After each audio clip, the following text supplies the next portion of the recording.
I get drunk, as I get drunk, just let me fall, little darling, on the ground. On the ground, on the ground, just let me fall, little darling, on the ground.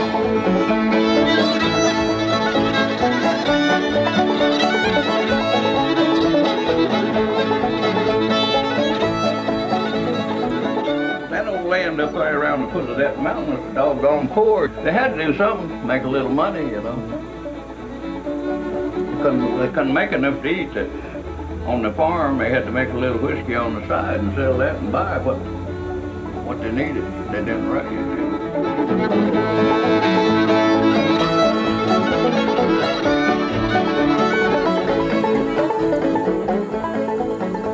My granddaddy, he made brandy, but he had the block party hit to make any money.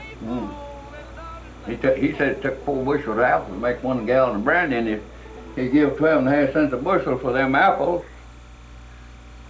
That was 48 cents it cost him besides the work, and then he had to pay $1.10 tax on the gallon. So he had to blockade it, you know, to make any money, slip it out. What does blockading mean? Well, that means, you know, they had to moonshine it. They had to hide it out. When the gaugers come around, they'd always send word what time they were coming. They hid out all the whiskey, all the brandy out in the woods. They didn't want them to give a count up. Had to make any money. We've been on,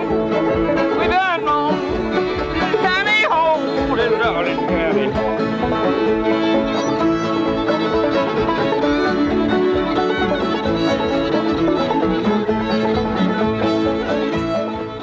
Guerrilla warfare really took place that lasted until Prohibition was repealed.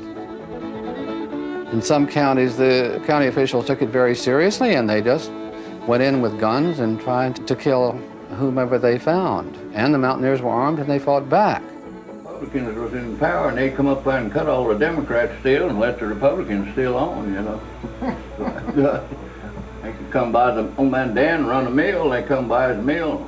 Well, we cut another one for you today, Uncle Dan. They called him Uncle Dan. Everybody called him Uncle Dan Barker.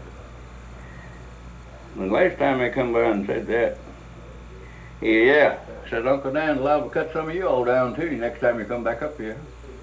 So he put him up another, and they came back. And he killed one, and shot Tom Brim right through there, right through his lung there. He'd have died if his brother hadn't heard the shooting and come over there, turned him over. So he told me and the boss man that I was working on the road with, he showed us where the bullet went in, pulled his shirt off, showed us where to cut it out back there. It didn't go plumb through it.